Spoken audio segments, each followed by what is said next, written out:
So, as I was on my own healing journey, I became addicted to learning about neuroscience and learning about what happens to the brain after trauma and what we can do to work through it.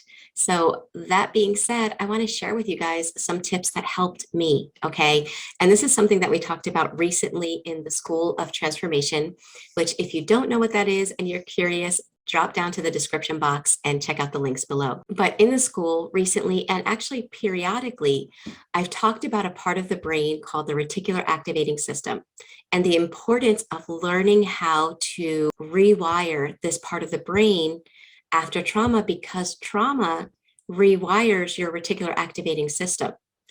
And you can be away from the traumatic circumstance or the people in your life that caused you the emotional trauma. You can take yourself and move across the other side of the world. You can change your association and be around completely different people and still have the trauma active inside of you. And you can still feel like you're suffering from the side effects if you don't rewire this part of your brain. So that being said, let's dive into what this part of the brain is, what it does, and how to start rewiring it. First of all, it's located at the top of your spinal cord. It's about 2 inches long and it's the width of a pencil, or you can just think of your pinky finger. That's the basic length and width of your reticular activating system. This small area of the brain is where all of your senses come in, with the exception of your sense of smell. The RES, or the reticular activating system, is responsible for pain perception, your sleep cycle, your overall consciousness, your habituations, your fight or flight, your ability to focus. And the part that we really want to focus on is that it is a filter that's responsible with how you see the world. It's also known as being the gatekeeper, since it's responsible for what information makes it into your conscious mind. Every day we have billions of bits of information coming at us. Too much information for our conscious mind to process without going into overload. So it's the RAS that determines what's most important and what can be ignored. For example, if a mother lives in a city and there is a lot of noise where she lives, and she pauses to listen to the sound to hear her baby is crying in the other room, it's the RAS that will drown out every other sound and will help her to hear the sound of her infant crying, because it recognizes that that is important to her. Another example is how, let's say you find out that you're pregnant and now it's on your mind a lot, and suddenly you see pregnant people everywhere. Does it mean that suddenly there are more pregnant people in the world? No.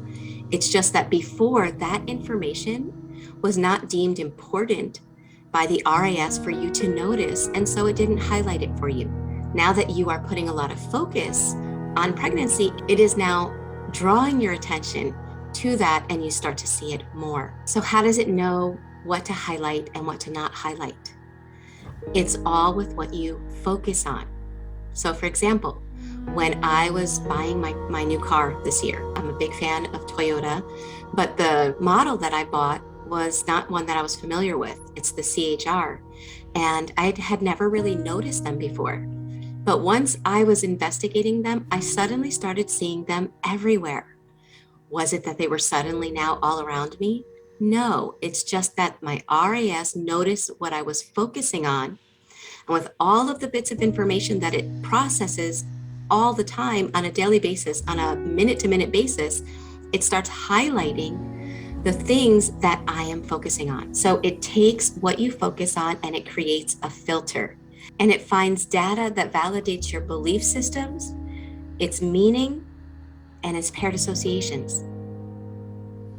So this is where it gets important to understand when it comes to trauma. The RAS can be faulty due to trauma. In other words, if you had emotional trauma in childhood that caused you to develop certain beliefs like, I'm bad, I'm not good enough, everything I do fails, I'm a failure, I don't deserve success. If those are beliefs that are in your subconscious, the job of your RAS is to not tell you hey, those are bad beliefs, you need an upgrade. No, the RAS simply will look for evidence in the outside world to validate your truth, which means you can do something successful. You can have evidence that you are worthy. You can have evidence in front of you that you're a good person. And the RAS will filter it out and make it like background information, and it will highlight the little thing that it feels validates your truth. And in this case, it's a negative belief. That being said, when we repeat the same stories over and over that give evidence to the same negative beliefs over and over, we are focusing, we are putting our complete focus in this negative story.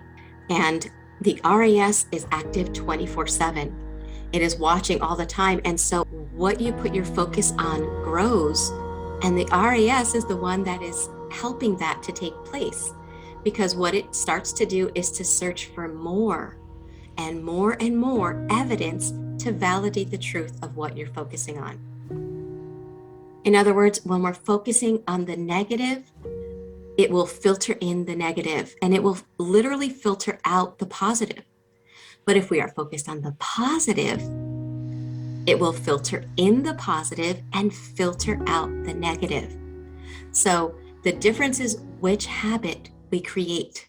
Now the challenge when you're shifting your RAS and you're reprogramming your RAS is understanding that when you take that focus from the negative, let's say the belief is, I'm not worthy, and you want to focus on the positive, which is, I am worthy, I am valuable, I am enough, right? In the beginning, in order to really shift this focus, we can't lie to our subconscious mind. We can't say, I am this, when I have a ton of evidence that shows that I'm not. And again, just to kind of reiterate a little bit, we all have positive and negative things that happen in our life. We all have positive and negative ways of looking at how we are. So if our focus was, we have all this evidence that we're not that, it's not because there's no positive, it's because our RAS filtered it out. And now it's just staring at the negative. Okay, so if we have it like that, and now we want to shift our focus into the positive, the RAS needs evidence. Okay, it will believe more the evidence than the words. It will believe the sensations more than the words. Okay, and since this is the area where our sensations come in, if we just say words, I am worthy, I am worthy, I am enough, I matter. And the emotion in my body is complete indifference or disbelief in my body. Guess what the RAS, since it is hyper-focused on our sensations, guess what it's going to believe? It's going to believe my feelings and not my words. Okay, so that being said, let's talk about a couple things that can help you to start rewiring your RAS after trauma so that those old stories are stories of the past and they don't keep recreating the same thing in your life. Okay, the first thing is visualizations.